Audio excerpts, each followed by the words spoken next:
नमस्कार। आओ फिर उसी के साथ शुरू करते हैं very important and interesting English topic translation part number 12। इससे पहले हमने 1 to 11 पार्ट हम कंप्लीट कर चुके हैं और अब हम स्टार्ट कर रहे हैं combination of all the parts, यानी जो पार्ट्स हमने पहले डिस्कस किए किसी पर्टिकुलर इंफॉर्मेशन से रिलेटेड, किसी विशेष इंफॉर्मेशन से रिलेटेड, चाहे वो नरेशन से रिलेटेड हो, एक्टिव वॉइस पैसिव वॉइस से रिलेटेड हो, मॉडल्स ऑक्सिलरी से रिलेटेड हो, पार्ट्स ऑफ स्पीच से रिलेटेड हो, WH फैमिली वर्ड से रिलेटेड हो, अलग अलग हमने पार्टिकुलर्स विशिष्ट बातों को लेकर के हर एक पार्ट में हमने डिस्कस किया और बहुत अच्छी अच्छी जानकारी हमने हासिल की। अब हम कॉम्बिनेशन कर रहे हैं, यानी एक पैराग्राफ के रूप में हम सेंटेंसेस को ले रहे हैं। अलग अलग सेंटेंसेस, जैसे पहले हम एक एक सेंटेंसेस को लेते थे, आगे ट्रांसलेट करते थे इंग्लिश में। अब हमने एक पैराग्राफ के रूप में सेंटेंसेस को लिखा है, जिसमें सारी इंफॉर्मेशन मिक्स होंगी।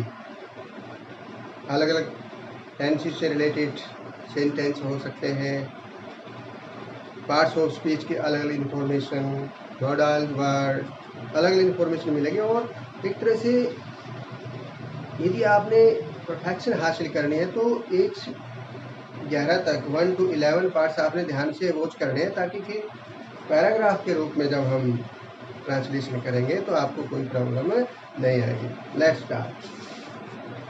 भारत दिन दूनी रात चौगुनी, यानी तेजी से। दिन दूनी रात चौगुनी, ये मुहावरा है हिंदी में, जिसका अर्थ होता है तेजी से, बहुत ही तेजी से प्रगति कर रहा है भारत, इंडिया। कर रहा है हमने पढ़ा था, कर रहा है कौन सा टेंस बोलो? प्रेजेंट कंटिन्यूअस, जिसमें इज एमआर लगता है और फर्स्ट फॉर्म के साथ ING। इंडिया के साथ क्या लगेगा? आ तो लग नहीं सकता, प्लूरल के साथ लगता है आ तो, और MI के साथ। तो इंडिया के साथ क्या लगा? इज। इंडिया इज प्रगति करना, प्रोग्रेस, प्रोग्रेस ING इसके साथ ऐड कर देंगे प्रेजेंट कंटिन्यूअस में, progressing. India is progressing by leaps and bounds, leaps and bounds. दिन दूनी रात चौगुनी, अर्थात बहुत ही ज़्यादा तेजी से। इसको इंग्लिश में क्या बोलेंगे? ये इडियम है, मुहावरा है ये इंग्लिश में। इसका दिन दूनी रात चौगुनी को इंग्लिश में क्या कहेंगे? By leaps and bounds. India is progressing by leaps and bounds. Bharat दिन दूनी रात चौगुनी तेजी से, अर्थात तेजी से प्रगति कर रहा है। हम कई पुरानी परंपराएं जो बुरी थी छोड़ चुके हैं। वी छोड़ चुके हैं, चुके हैं, चुका है, चुकी है, लिया है, ली है, ली थी। टेंस बताओ? Present perfect. इसमें क्या लगता है? हैज हैव के साथ कौन सी फॉर्म लगती है? थर्ड। हैज सिंगुलर के साथ और प्लूरल के साथ हैव। वी, हम, वी छोड़ चुके हैं। गिव अप होता है छोड़ना, गिव अप। ये फ्रेजल वर्ब है, यानी वर्ब गिव वर्ब होती है, उसके साथ ये अप प्रपोजिशन लग करके ये फ्रेजल वर्ब बन गई। फ्रेजल वर्ब एक इडियम होता है, फ्रेजल वर्ब होती है, एक प्रोवर्ब होती है। उसको हिंदी में लोकोक्ति कहते हैं, प्रोवर्ब। ये फ्रेजल वर्ब है। गिवन अप, ये गिवन क्यों आया है? क्योंकि प्रेजेंट परफेक्ट में हैज हैव लगता है एज हेल्पिंग वर्ब और उसके बाद थर्ड फॉर्म लगती है गिव, गेव, गिवन। तो गिवन आ गया, गिवन अप त्यागना, त्याग दिया है। और हैव क्यों आया? क्योंकि वी प्लूरल है। प्रेजेंट परफेक्ट में हैज हैव लगता है, सिंगुलर के साथ हैज लगता है, प्लूरल के साथ हैव लगता है। वी हैव गिवन अप, त्याग दिया है, we have given up, third form आ गई इसमें given, give, give, gave, given, giving, fourth giving हो जाएगी, given up. We have given up many old, कई, मैनी ओल्ड पुरानी, ओल्ड पुरानी, ट्रेडिशंस परंपराएं। ये ओल्ड क्या है? ये एडजेक्टिव है। क्या ये एडजेक्टिव है? ट्रेडिशंस परंपराएं, परंपराएं नाउन के रूप में प्रयोग हो रहा है यहाँ पर। जो नाउन की विशेषता प्रकट करता है उसको क्या कहते हैं? एडजेक्टिव, विशेषण। तो ये ट्रेडिशन कौन सी थी, किस प्रकार की थी? पुरानी थी, ओल्ड ट्रेडिशन। दैट व इविल, जो बुरी थी, इविल बुरी, बुरी थी। क्या थी बुरी? ट्रेडिशन बुरी थी। एज एन एडजेक्टिव, विशेषण के रूप में, इविल। दैट कंजक्शन के रूप में, दैट वर थी, बुरी। क्लियर है सबको? We have given up many old tradition that were evil. For example, उदाहरण के लिए, उदाहरण के लिए, फॉर एग्जाम्पल, मान लो उदाहरण के लिए आ जाए, उदाहरण के लिए आ जाए तो क्या लिखोगे? फॉर एग्जाम्पल, फॉर एग्जाम्पल, उदाहरण के लिए, आजकल सती प्रथा का अनुसरण नहीं किया जाता। अनुसरण नहीं किया जाता किसका? सती प्रथा। द सती सिस्टम, सती प्रथा, द सती सिस्टम, प्रथा सिस्टम, द सती प्रथा system, the Sati system is not followed, is not followed, अनुसरण नहीं किया जाता, इज नॉट फॉलोड, इसके साथ नॉट नहीं के लिए नॉट फॉलोड, ये थर्ड फॉर्म है। और किस सेंस में? ये पैसिव वॉइस में हमने किया था इससे पहले पार्ट्स में कि एक्टिव से पैसिव में इज एमआर लगता है और थर्ड फॉर्म लग जाती है। इज नॉट फॉलोड टुडे, आजकल, आजकल, टुडे आजकल, नाउअडेज भी कह सकते हैं हम, नाउअडेज आजकल, नाउअडेज आजकल, टुडे आजकल। ये है। आगे देखें। अब विधवा पुनर्विवाह, पुनर्विवाह दोबारा शादी हो। अब विधवा, विधवा का तो सभी को पता है, उसका पति मर जाता है, विधवा उसको हम कहते हैं। अब विधवा पुनर्विवाह को बुरा नहीं समझा जाता। नाउ, नाउ, अब विधवा, विडो, पुनर्विवाह, remarriage is not considered bad, समझना, कंसीडर्ड, इज नॉट, ये भी पैसिव वॉइस है।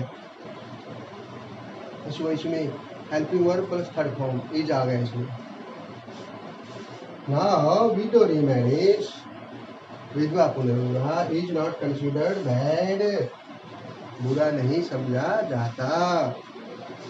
आगे, फिर भी एक पुरानी बुरी परंपरा है जो अभी भी चल रही है। फिर भी, फिर भी, ये एडवर्ब के रूप में आया हुआ है, एडवर्ब के रूप में, एडवर्ब के रूप में। however there is one old evil, फिर भी एक पुरानी ओल्ड इविल, बुरी, ट्रेडिशन परंपरा, ट्रेडिशन नाउन संज्ञा है ये। ओल्ड क्या है? बोलो, पुरानी, क्या ये? एडजेक्टिव, इविल, बुरी, पुरानी भी और बुरी भी, यानी दो प्रकार की विशेषता बताई जा रही है इसकी ट्रेडिशन की। इविल क्या ये एडजेक्टिव विशेषण, इसकी विशेषता बताई जा रही है इसके द्वारा भी, इसके द्वारा भी। विच इज स्टिल, जो अभी भी है, स्टिल एडजेक्टिव के रूप में भी आता है, वर्ब के रूप में भी आता है और एडवर्ब के रूप में भी आता है। यहाँ पर एडवर्ब के रूप में आया हुआ है स्टिल। और एडजेक्टिव के रूप में कब आता है, जैसे हम कहते हैं the still body of a young man, still body, स्थिर, इसमें कोई हलचल नहीं है, स्टिल बॉडी, तो बॉडी की विशेषता आ गई तो ये स्टिल एडजेक्टिव होगा, ठीक है ना। और जब हम नाउन के रूप में कहते हैं तो हम कहते हैं स्टिल नाइट टुडे, रात बहुत स्टिल, नाइट इज स्टिल, शांत, शांत होना यानी शांति। इसको हम जैसे स्टिलनेस के रूप में ले सकते हैं, स्टिलनेस, स्थिरता, शांति, कायम होना। तो यहाँ पर एडवर्ब के रूप में यहाँ पर स्टिल का प्रयोग हम कर रहे हैं। कंटिन्यूइंग, फिर भी एक पुरानी बुरी, फिर भी हाउएवर, अब देयर इज, देयर वहाँ नहीं कहेंगे हम, वहाँ, ये देयर, इसमें हम जैसे कई बार हम इट का प्रयोग करते हैं, देयर का प्रयोग करते हैं, वंस का प्रयोग करते हैं सेंटेंस को कंप्लीट करने के लिए। तो there is one old evil, पुरानी परंपरा है, पुरानी बुरी परंपरा है, विच इज स्टिल कंटिन्यूइंग, जो अभी भी चल रही है, जो अभी भी चल रही है, कंटिन्यूइंग। यह दहेज लेने और देने की परंपरा है, यह दहेज लेने और देने की परंपरा है। दिस इज द ट्रेडिशन, यह परंपरा है, इसकी है परंपरा, ऑफ गिविंग एंड टेकिंग, लेने और देने की, यह लेने और देने की, क्या लेने और देने की, डावरी, दहेज, यह दहेज लेने और देने की परंपरा। This is the tradition of giving and taking dowry, यह दहेज लेने और देने की परंपरा है। दहेज प्रथा एक सामाजिक बुराई है, दहेज प्रथा, डावरी सिस्टम, दहेज प्रथा, डावरी सिस्टम इज क्या है, ये सामाजिक बुराई है, बुराई, ये क्या है यहाँ पर, बुराई, नाउन है, ऐसे नाउन। अब देखेंगे यहाँ हमने बुरी है एडजेक्टिव के रूप में, यहाँ भी एडजेक्टिव के रूप में, क्योंकि इनको हम देख रहे हैं, इनका मतलब है, मीनिंग हम यहाँ निकाल रहे हैं, बुरी परंपरा, बुरी परंपरा, परंपरा की विशेषता बताई जा रही है, बुरी परंपरा। लेकिन यहाँ पर इनका मतलब बुराई है, बुरी नहीं बुराई, और बुराई को किस संदर्भ में लेते हैं, नाउन के रूप में, संज्ञा के रूप में।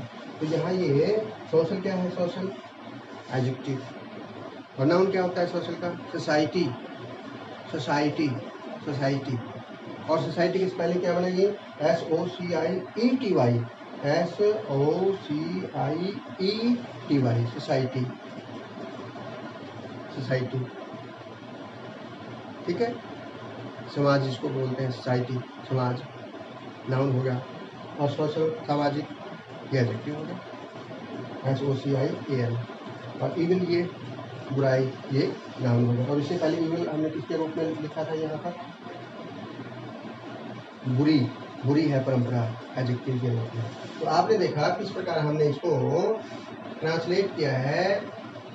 भारत दिन दूनी रात चौगुनी तेजी से, अर्थात तेजी से प्रगति कर रहा है। India is progressing by leaps and bounds, हम कई पुरानी परंपराएं जो बुरी थी छोड़ चुके हैं। We have given up many old traditions that were evil, उदाहरण के लिए आजकल सती प्रथा का अनुसरण नहीं किया जाता। For example the Sati system is not followed today, अब विधवा विवाह, पुनर्विवाह को बुरा नहीं समझा जाता।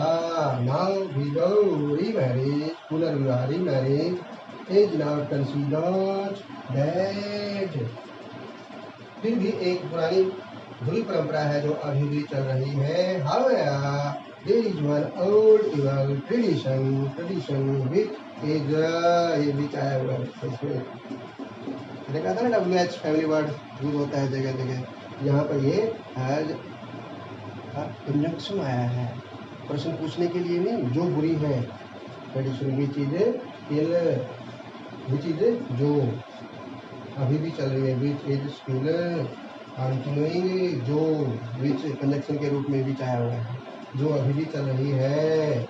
यह दहेज लेने और देने की परंपरा है।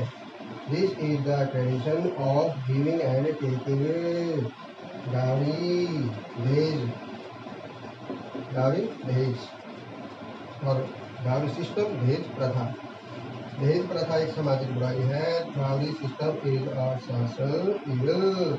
दहेज प्रथा एक सामाजिक बुराई है। तो इस प्रकार आपने देखा कि किस प्रकार हमने 1 से जो 1 to 11 जो पार्ट्स हमने किए थे, किस प्रकार हमने यहाँ पर उनका कॉम्बिनेशन किया है, मिक्स किया है उन सबको, सब रूल्स को।